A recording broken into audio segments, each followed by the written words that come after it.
Hello everyone. This is the session 5 on pre-romantic writers. Pre-romanticism.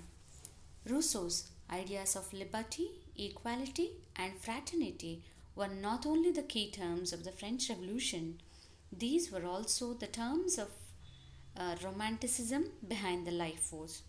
Rousseau gave his message to the world in the 1870s, which is now called pre-romantic period in English.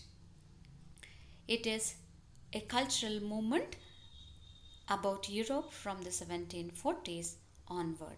It succeeds neoclassicism and proceeded and presented romanticism, which officially began in 1798 with the lyrical ballads by Wordsworth and Coleridge.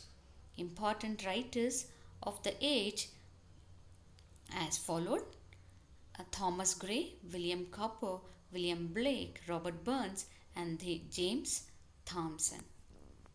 So we'll see their life and their works. Thomas Gray, born in 1716 and died in 1771. He is regarded as the foremost pre-romantic poet. Gray was so self-critical and fearful of failure that he only published his lifetime during 13 poems. Thomas Gray was a poet, letter writer, classical scholar, and professor at Cambridge University. Elegy written in a country churchyard is Gray's masterpiece, and he is recommended for his immortal elegy for the day. He is often classed as a graveyard poet for his melancholic notes. The other important poet of the period was William Blake, born in 1757 and 1827, died in 1827. Blake was recognized as a precursor of romantic literature and painting. He was held in high regard for his expressiveness and creativity, for his work within philosophical and mystical undercurrents. His paintings and poetry possesses an undertone of romanticism, and as such he is called a pre-romantic poet. Blake's Tiger, Tiger, Burning Bright or Little Lamp are famous poems. The other important poet was William Cowper, born in 1731 and died in 1800. William Cowper was a poet and hymnodist, one of the most popular poets of his time. Cowper has changed the direction of the 18th century nature poetry of everyday life and scenes of English countryside.